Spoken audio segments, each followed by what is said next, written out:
the silly example I was using was that at the moment the FCA blankets absolutely everything as equally risky. So there's a principle you're probably familiar with, which is called same risk, same regulation.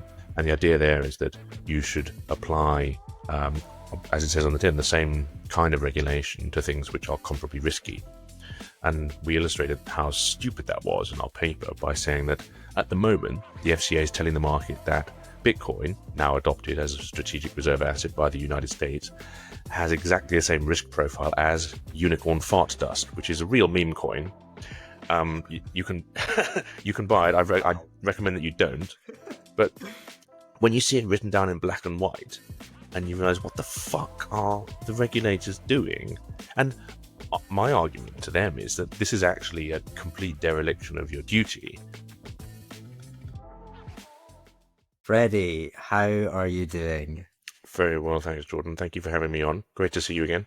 Yeah, likewise. It's great to have you on. I think, is this the first time you've been on the podcast? It is, yeah, which is weird because we've known each other for a long time now. Thank you, though. Yeah. Better late than never.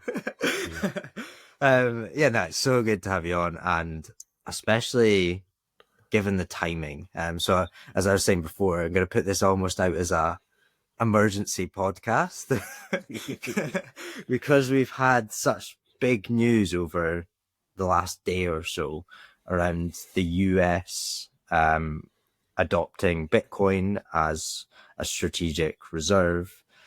And then what I really want to talk about is like, what's the implications on this, on where we are in the UK, and really like dig into that for people that are in the UK and elsewhere around the world. So let's first dig into this strategic Bitcoin reserve. How big of a deal actually is this? Possibly the first thing to say is that I'm personally slightly skeptical around governments holding Bitcoin. You know, like a lot of us, I came to Bitcoin as a bit of an anti-establishment thing, and I instinctively much prefer the ground up grassroots adoption of Bitcoin. But at the same time, it's important to notice that if we're right and if Bitcoin is going to be successful, then it was inevitable that governments were going to get interested and want to get involved at some point. So my general perspective on nation state involvement in Bitcoin is a sort of realpolitik one, which is that yes, while I'd like it to remain a freedom money and a grassroots adoption curve, inevitably, and I think someone like Hal Finney would have probably said the same thing, inevitably, if it becomes successful, it will become adopted by everyone. You know, Bitcoin is for everyone, and you know, if we can't stop anyone using it, that includes not stopping governments from using it, even if governments are not necessarily your favorite thing. I personally don't think this has been remotely well understood yet. I don't think it's an exaggeration to say that what the US have done here is absolutely seismic. And probably a good place to start is consideration with what is actually strategic. So the US, in the document here, and it is well worth reading the executive order from top to bottom. It's not a long document. I'm sure you'll be able to share it in the show notes. Yeah. What they've done here is they've effectively put Bitcoin on a par with gold, and that makes it a neutral reserve asset. What's so important about something like gold is that it is effectively universally fungible. It's not controlled by any one nation state. It means that you have an asset that your enemies can't stop you from using. And most people who are interested in this kind of world will know very well that the last few years have been an incredible illustration in the power, for example, of the United States to stop you from using the dollar or the SWIFT network or having access to your bonds. You know, obviously it's unlikely that any of us will be able to talk to a Russian banker, but should you meet one in a bar, you know, and were they holding US treasuries, they're highly unlikely to be able to use those US treasuries at the moment. So the importance of having an asset that your enemies can't stop you from using has been really thrown into relief over the past couple of years. And I know we're going to talk about this later. It's also worth considering the stark difference between the United Kingdom's attitude towards Bitcoin and the US's. The US is just a light year ahead of us here. They've looked at this asset. They've clearly understood it. Whether everyone in government has understood it as well as you or as well as anyone else in the space is questionable, but they're way further down the curve than the UK are. Maybe that's probably the first thing I'd say on it. And then actually looking at the statements, on my second screen here, I've pulled up a few of them. It's just extraordinary to see these coming out of a government that until recently was quite hostile towards Bitcoin and other digital assets. I mean, if I may, I'll just quote a couple of points. Yeah, the United States will not sell Bitcoin, so all of the Bitcoin that it's acquired by confiscation and other means, it's not going to sell that. It's also going to look into strategies for acquiring additional Bitcoin in a budget-neutral way. Budget-neutral there means that there won't be a cost to American taxpayers. So, for example, their money won't be diverted from existing funds. However, the government might sell assets it already holds and convert those into Bitcoin. It really interestingly, and this I think is something that won't be understood by the general public, the executive order distinguishes between Bitcoin on the one hand, which it puts as a Bitcoin strategic reserve, and other digital assets, some of which it may have confiscated in the past, and is going to keep those in a digital asset stockpile. And it's also differentiated the treatment of those two different pots. The Bitcoin it's going to hang on to, and it's going to look to acquire more. The other digital assets, it'll hold them in a stockpile, but they're not going to buy any more. And responsible stewardship by the Treasury Secretary will include potential sales from the US digital asset stockpile. So, I mean, are we allowed to use a colloquial term for these other coins on your pod? You can. Yeah. So, I mean, completely unlike the United Kingdom and the FCA, in one fell swoop, the US have differentiated between Bitcoin and shitcoins. And they said, yeah, we want to keep the Bitcoin and we may have some shitcoins, but we're going to divest those. We'll hold them in a bucket and we'll gradually sell them over time if that's the appropriate thing to do. It's just incredible. It's because we were thrown last week a little bit with the announcement of a crypto reserve, strategic reserve.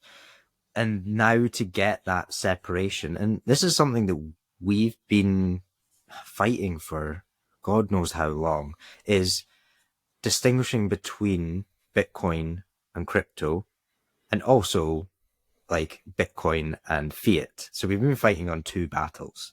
But this almost, I don't want to say because it's a government giving it credibility, but which is kind of a strange thing to say. But like, I know that I will use that as ammo in arguments, to say that these are different.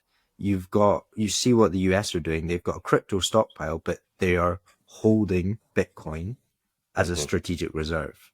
And that's so important. And when I saw that this morning, I was happy. I Yeah. will say it. Yeah, me too. That was what and you and I wear similar hats in this context. I think a lot of Bitcoiners will have zeroed in on that. The difference between a stockpile and a reserve. You may have a stockpile of some military equipment which is intended to be used, or you might have a stockpile of flour or sugar which you're going to use as part of your aid. You don't necessarily, although saying that, I know the US has a strategic cheese stockpile, so perhaps we should. The value of that is actually ridiculous. Is it? I can't remember how much it. Right, I will find it whilst you're talking. Okay, that is really, really funny. But like I said at the beginning, the concept behind a reserve means that the asset is viewed as it's fundamentally valuable, and it has certain unique characteristics, such as the impossibility of your opponents, your enemies, stopping you from using it. So, so long as you can control your gold, that will always have the value that attaches to it. Have you got the cheese value? I do. What is it? I was trying to keep a straight face while you were talking. Okay, so for context, I have just put this into ChatGPT, so I haven't had time to verify this. But the estimated value of this cheese stockpile is around 3.4 billion. Billion? Billion, yeah. Jesus Christ. So as of the 31st of January 2025, the United States had approximately 1.374 billion pounds, that's weight, of natural cheese in cold storage across various warehouses. At least it's in cold storage. That's mental. It's wild. So that's kind of what we're saying is you're putting all of these cryptocurrencies, they're equivalently the same as cheese. Uh, Which is, not to say that it's not useful, but the cheese is ultimately intended to be used up. And that's probably the key differentiating factor, is you can stockpile something which you intend to use. You, in a reserve, you have something that you intend to keep because you see that it will have value over a long period of time. And it gives you certain strategic advantages, for example, fundamentally against your opponents. And it's extraordinary that we're in a position where the United States seems to have realized that. I personally didn't think it was coming. I thought the initial executive order that Trump signed in his first week was going to be all we would see in the medium term. I'm happy to be wrong. did you think? Because obviously you've been in the space for quite a long time, and did you think it would happen this fast in general, of No. seeing a nation state, the most powerful nation in the world, actually coming out and saying? Because I woke up and you'd expect the price to react to it, which it didn't. But for me, for you, like, I saw this as a massive thing, and I put in a lot of group chats, and I was like, this is probably the most or the biggest news that I have had or I've seen in the space, for since I've been in it, in terms of adoption, that is. And yeah, we've just not really seen much news about it outside of the Bitcoin space, or markets really react to it yet. Why do You're you think completely that is? right. I think this is an illustration of the fact that, as we mentioned earlier, people haven't yet fully processed the implications of this decision. So, just picking up a couple of points that you made there. So, for me, this represents an enormous de-risking of the asset. You'll recall in the early days, one of the most common criticisms of Bitcoin was, oh, well, governments will just ban it. I doubt whether anyone's going to be credibly saying that any longer. We know that there have been some efforts to do that with mining, but to have the biggest economy on the planet coming out and not only saying it's not going to sell the Bitcoin it holds, but that it's actively going to acquire more, that's an extraordinary stamp of approval. And you mentioned earlier the idea of credibility and the fact that you might refer to this in arguments. It's a brutal fact of the matter that appeals to authority do work. And unfortunately, we're all busy. We can't all afford to spend a year reading materials or do a degree in something, and so on. And so if you have a shorthand message, and a lot of it's about storytelling, the shorthand message here is the US is taking Bitcoin seriously. It's putting it into a reserve. It's treating it like gold. 10 years ago, you might have sounded like a lunatic if you were saying, oh, there's this computer software which I think is going to be digital gold and you should get as much of it as you can. People have got much less excuse now to laugh at you. And, we've all been laughed at a lot. It's funny you mentioned your group chats. I was idly looking through some group chats I had with my economist and banker friends from 2017, 2018, but I think I've deleted. I've deleted them. But there were a lot of people who were laughing at me back then, and I feel it's time that we laugh back a little bit. But so, and giving you some specific examples about taking it seriously, the FCA's official line on Bitcoin is that it remains a speculative asset, and if you buy it, you should be prepared to lose all your money. So this is quite fresh in my mind because just earlier today, I finished a very long piece for the FCA on the admissions and disclosure regime that they're putting together for crypto asset exchanges to require issuers of cryptocurrencies to comply with. And a lot of the thrust of that argument has actually been picked up by the US, funnily enough. Maybe they've been monitoring my communications. We'll talk about that later. But so the silly example I was using was that at the moment the FCA blankets absolutely everything as equally risky. So there's a principle you're probably familiar with, which is called same risk, same regulation. Mm-hmm. And the idea there is that you should apply, as it says on the tin, the same kind of regulation to things which are comparably risky.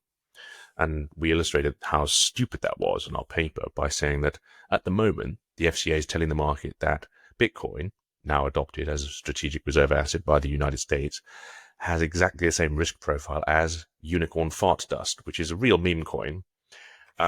You can you can buy it. I Wow. recommend that you don't.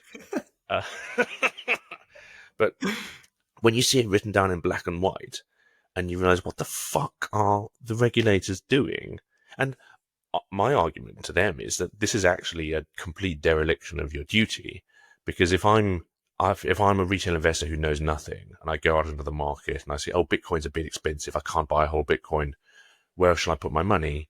Oh, I'll buy 1 million unicorn fart dust coins. And the FCA is telling me that that's got just as good a chance of being successful as Bitcoin.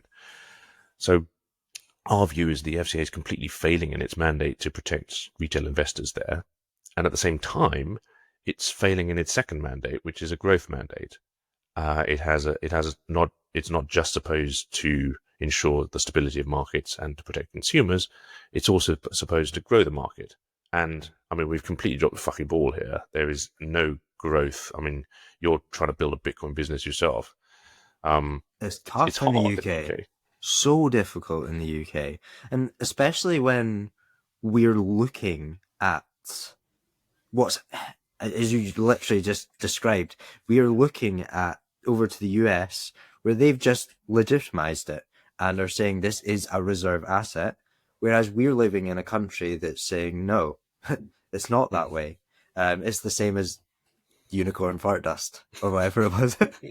It is, unicorn fart And dust. trying to build a business in that environment is very difficult. It's just extraordinary. And it was funny timing as well. So I don't know how many of your listeners will know. So at Bitcoin Policy UK, we've been actually banging this drum for quite a long time with the UK, and not because I necessarily support the government owning a lot of Bitcoin, but the UK government happens to control a lot of Bitcoin, and so our message to them has been: you have all of this Bitcoin which you've made you have via various confiscations. When the court cases that are determining who will ultimately own that Bitcoin have been concluded, you need to have done your research. You need to understand the asset. You need to know what you hold, and you should probably adopt some policies that would support it and the industry, because you have a vested interest. The UK holds over 60,000 coins, which is an astonishingly large amount. And I've got, again, on my second screen, I've got a rather depressing letter here from the Economic Secretary to the Treasury, who's the City Minister. So, I mean, what's the date today? It's the 7th of March. So this is just about 2 or 3 weeks ago. 18th of February, this letter was written. Thank you for your letter. One of which I've written many, regarding a proposal to create a strategic Bitcoin reserve. HM Treasury itself holds no Bitcoin and does not view Bitcoin as a suitable reserve asset for the UK. So we have that in black and white from the Treasury, and then they say, they bring the usual guff. It's a highly volatile asset class relative to stable fiat currencies and commodities such as gold. The government considers this volatility makes Bitcoin unsuitable as a reserve asset, and HM Treasury has no plans to adopt a Bitcoin strategic reserve. How soon do you think they'll be eating their words? That's a really interesting question. Pessimistically, I suspect the UK will be among the last to get on board. I jotted down when you were speaking earlier in relation to adoption by the US. initially I thought adoption would come the other way around. I thought it would be small countries first. Yeah. And in the same way that it's easier for a small company to make bold decisions because their decision-making process is simpler and they have less to lose and more to gain, I thought we'd see more El Salvadors rather than more Americas, frankly. There was, you'll probably recall, there was a kind of an abortive effort by the Central African Republic to adopt Bitcoin. It seems, given recent news from El Salvador, that perhaps the IMF has been working behind the scenes to discourage smaller nations from getting involved in Bitcoin. And I think it's going to be really interesting to see if what's clearly an IMF policy now changes, given that the US, which I think has 20% of the votes at the IMF, will what kind of effect that will have? Will that change their policy? Yeah. What are the because I was exactly in the same boat with you around smaller countries adopting this first, because it does make sense. And I think Trump has totally changed the game because he's just come in, rampaged through and said, I'm getting shit done. And that has changed the direction of the US quite a lot. But now, if we're talking that the larger states are potentially going to have to just fast track this through, and we've got game theory playing out of everyone now trying to catch up. What happens then? Because I liked the previous idea. I much preferred that of leveling the playing field. You got El Salvador, Bhutan, so many smaller countries around the world looking at this, doing the research. But now it just feels like a big thud that the big dogs have come in and been like, okay, we know what this is now. Yeah, I agree. I honestly didn't think this would happen this cycle. I thought we'd have a bear market just around the corner. Everything would go quiet. We might get another couple of small countries, and then potentially we'd see nation-state adoption down the road. I always thought nation-state adoption would come, but as I said, I thought that it would be with reluctance rather than enthusiasm, which is what we seem to have seen. Again, I hark back to the actual text of the executive order. They actually state that it's extraordinarily limited supply. There are only 21 million. It's actually mental. I shouldn't be surprised, but it reads as though it's been written by someone who actually understands what they're talking about. We're not used to that. No, we're not, really not. We're used to the level of cynicism, the appalling quality of journalism we get out of what passes with the BBC nowadays. I was bitching to you earlier, wasn't I, about how bad their article is. Just a complete failure to understand the distinction between Bitcoin and everything else, despite repeated encouragement to do so. And I think you're completely right around the game theory. It's as though the window of opportunity to front run the biggest players in the room is very rapidly closing. We've had, a good 15 years, the very early adopters, the curious forerunners, and, on the adoption curve, I think we're beginning to enter the early majority when the adoption curve accelerates enormously fast. But in terms of adoption, I really hope that we don't suddenly move to it only being a reserve asset. I think it's important that Bitcoin stays a money and that we continue using it as a means of exchange as well. Obviously, we bang on a lot in our world around the three phases of monetization, store of value, medium of exchange, unit of account. I think the one message I'd take away from what's happened in the last 24 hours is that the amount of credibility we now have around Bitcoin as a store of value is pretty secure. Some people may take a while to understand what's gone on, and not everyone reads executive orders, funnily enough. But, as this sinks in, I think the store of value narrative is pretty solid now.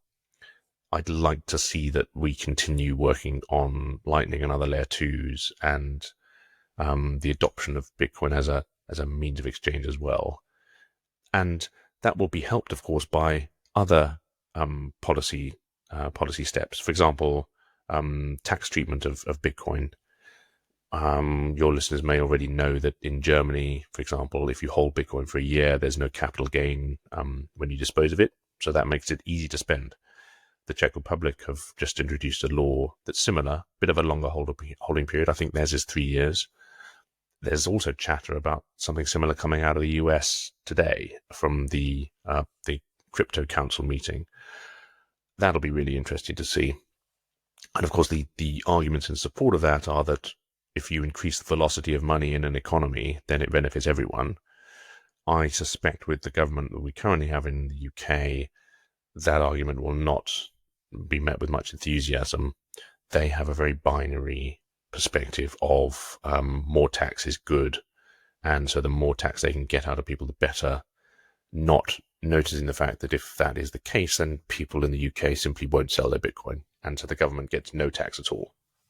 Do you think they'll be forced to change, though? Because we're already seeing that a little bit with the current government, of pressure getting put on them by the US to actually change their direction. Like an example was, I think it was last week, the reduction in international aid went from 0.5 to 0.3, and then upping defense budget as well. And I believe that was a strategic move prior to going to meet with Trump. Do you think that they will get strong-armed essentially into having to make policies that are more favorable to Bitcoin? That's an interesting one. I think it would probably come in phases. So I can understand for the UK, there would be an immediate advantage for them, for example, in taking Bitcoin as a store of value more seriously, simply because out of self-interest, they already hold a lot of it. So what we've been arguing in our communications with Treasury have been, fine, this Bitcoin is currently the subject of a court case. Once that is decided and the victims of crime have been recompensed, then you need to decide what to do with the remainder. And maybe just an aside, in case your listeners aren't familiar with the relevant case, this dates back about a decade. So there were two Chinese citizens, maybe three of them, and they set up a long-running fraud in China. They defrauded victims of yuan, but then they converted the yuan into Bitcoin and kept it in Bitcoin. Now, obviously, the value of that has increased astronomically since 2014 or so, as you'd expect. And when the Metropolitan Police finally got control of the keys, it was worth billions. And the value has only increased since then. Now, the victims are, as you might expect, looking to get repaid in Bitcoin.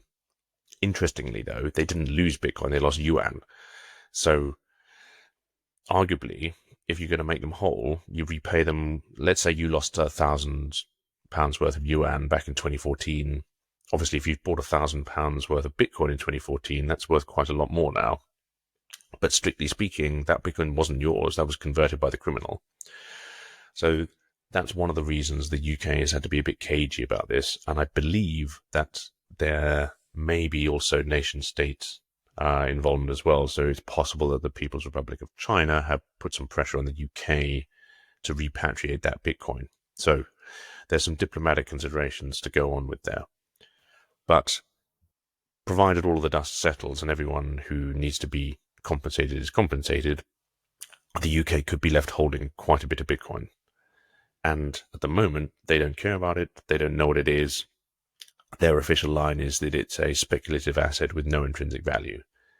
And our messaging is that that's just not a mature way to look this gift horse in the mouth. You've got to understand what you hold. You've got to understand how to secure it, how to keep it safe, and you know how to use it. The message we're using at the moment is, I think at current valuations, the Bitcoin is about 2.5 years worth of winter fuel allowances. So you took a lot of heat for freezing pensioners. You could sell the Bitcoin and heat them. Wow, it's it's probably worth putting it in that context for them. Yeah.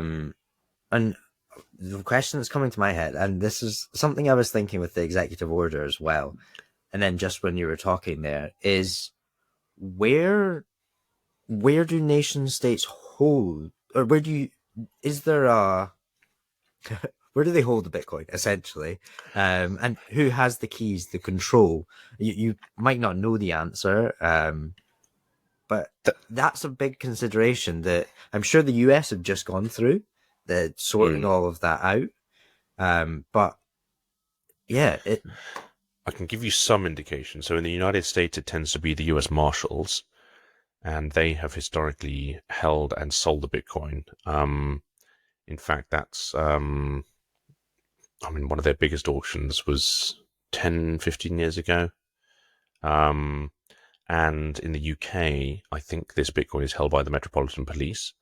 So a friendly peer has begun to ask questions in the House of Lords on this.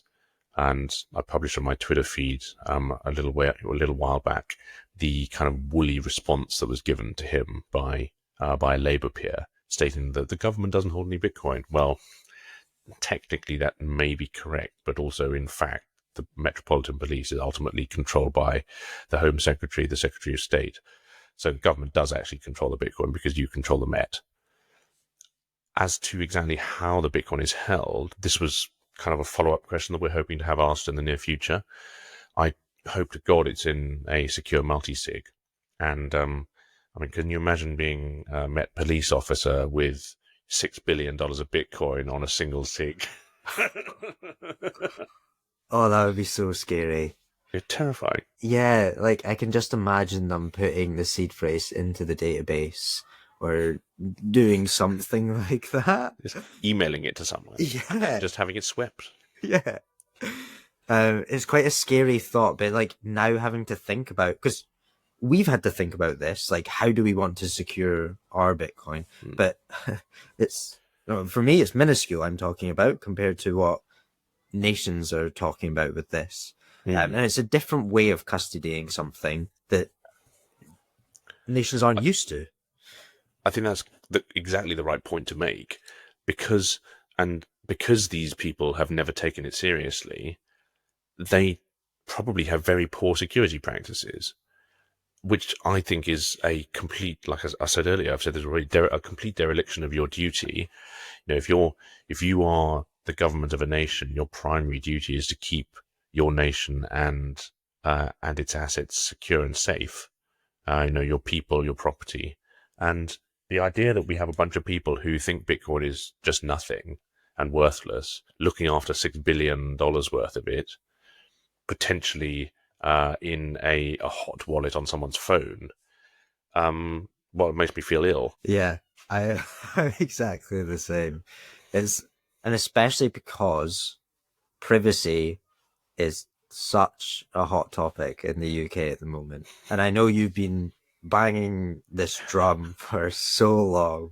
But it does, like, even just down to privacy, not talking about Bitcoin, it does feel like we're also on a completely different course to many other countries around the world. So I just brought up this example because I wrote about this in my newsletter on the second week of January this year.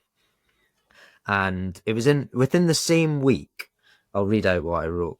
The Bank of England is creating a digital pound lab to enable hands-on experimentation as part of its ongoing preparation for a potential UK central bank digital currency. But also in that same week, Trump signs an executive order exhibiting the establishment, issuance, circulation, and use of a central bank digital currency within the jurisdiction of the United States. Completely contradicting each other, and this is the situation that we are in at the moment. But yeah, can we talk about like the privacy side of things and the path that we're on? Absolutely, but I think you've said it in a nutshell there. We, much like our attitude towards Bitcoin, we are diverging quite substantially from the United States, but I think not through the will of regular people in the street, most people are quite keen for the government not to poke into their affairs. And so where our work has coincided with this has been really twofold. Firstly, our opposition to CBDCs, and secondly, alongside some of the work done by Big Brother Watch, which is excellent, really campaigning for a restriction of banks and the government's ability to look into your bank account, and even worse, to claw money back out of your bank account. And obviously there's quite a crossover in each of those areas between your Bitcoin work.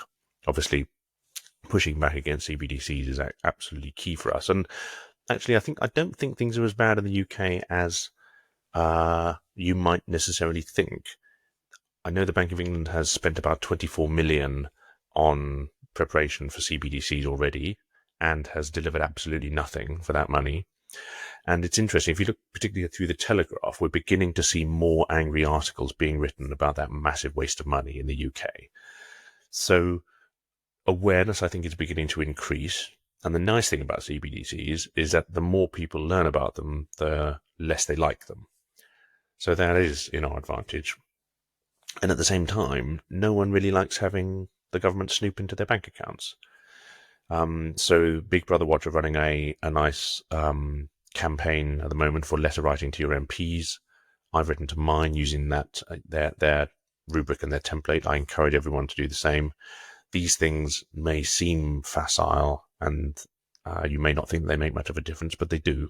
Your MP has to answer you, and if they get enough pressure, they will potentially change their viewpoint. This isn't a strict policy of the government, as far as I can recall. It wasn't in their manifesto.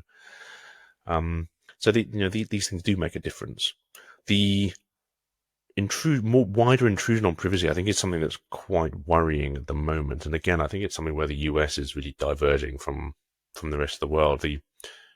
For UK listeners, obviously, probably the most the most recent egregious example was the fact that Apple has had to withdraw its advanced data protection feature from its cloud functions. And actually, I think that's rather dangerous at the moment. So people may be relying on their iCloud data being encrypted using advanced data protection. It no longer is. So it is, as far as I'm aware of the way the encryption functions, it will still be encrypted, but it won't be as secure as it was previously. And this is because there is no backdoor into ADP secured iCloud data, whereas there will be for the less secure iCloud functionality.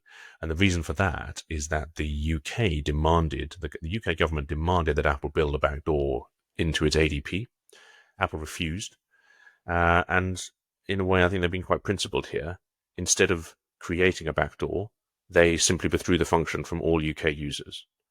And I saw this week they are now suing the UK government in response, which is good for Apple. Yeah, I was literally just checking that because I did see something come up that they were fighting back against this. But yeah, because I was very angry when I saw that, and I'm an avid. I post on LinkedIn a lot because that's my way of getting out of the Bitcoin bubble. And, I saw your... Yeah, it exploded. Like, that's the biggest post I've ever had. Well over 1 million people. I think I had like 700 comments, and it was interesting just to see the different perspectives from people coming in. And there was a lot of, if you don't have anything to hide, why do you worry? Which riled me up a little bit. I've always found that a particularly weak argument. Just from a personal perspective, why would I trust the government with my data when they blatantly can't protect their own? And something as simple as, taking photos of your kids. I've got young kids. A lot of people do. If you take photos of your kids and then they're accessed by a government agency and then are just left lying around on a database, and which we know the government can't protect their own data, they're continually getting hacked. The MOD was hacked 18 months ago. The NHS has been hacked. Sensitive blood data has been leaked. The oh my God, the British Library is still, if you look on the British Library's website, they are still non-functional right now after a cyber attack. So, and that's like 18 months after they were initially hacked. It's mental. Still down and still lacking functionality. The number of examples that you can give of government and government institutions being unable to protect their data is as long as your arm. And I may not have anything to hide, but I might not want the government to have access to photos of my children. I think you should flip it around and say, why do you want the government to be able to access photos of your kids in the bath? 100%. And I don't do any of the fighting or the arguing on LinkedIn. I leave that to other people because some people just want to fight on there, and I'm not there for that. But it was just interesting to see other people then saying, like, there was a few examples of you wouldn't just leave your front door open all the time for people just to walk through and see your life, or leave your curtains open so everyone can just see in. You might not have anything to hide, but it's not a nice feeling knowing that anyone could walk in at any point. And I think that, I think the quote is from the Cypherpunk Manifesto. Privacy is the ability to reveal oneself selectively to the world. So you choose what you show, and that's a human right. Yeah, 100, and yeah, it's we're going down a very. It feels like a dark path, but I think things will play out for the better because, it clearly isn't the right path or the best path, but we tend to follow other people. We tend to follow the US, and if you like it or not, like we probably will take the lead from them. And so, it just feels like this is a rather big blip. I don't want to say a blip, but we need to course correct, and we will course correct at some point. It's just how long will that take? No, that's very true. Well, I think in practical terms at the moment, I tend to think in terms of offense and defense. So offensively, we can do things like we're doing as an organization, write to your MPs, join campaigns, make sure your voice is heard. Tell the people in government that this is not what you want. Ultimately they're supposed to be public servants. Ha ha ha. They're not our masters. And then in terms of defense, there are plenty of places online. I've got some of my own pinned tweets. I think in my highlights tab, we've set out lots of different ways that you can improve your privacy. And of course, it's important to remember that digital privacy online is never going to be perfect. All you can do is slightly improve your setup. And if that's something like using a browser that collects less of your personal information, like if you use Tor or if you use Brave, you can experiment with using a different phone operating system.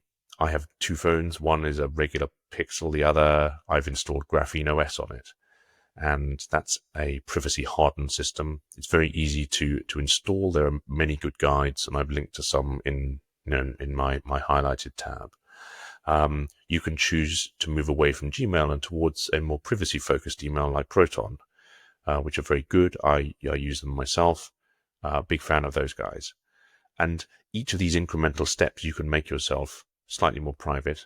And, like you said, it's not that you have something to hide, it's that you want to choose what people see. Such an important point. Right. Well, let's lift everything up and be like, let's talk about Bitcoin for the last, we've got maybe a couple more minutes.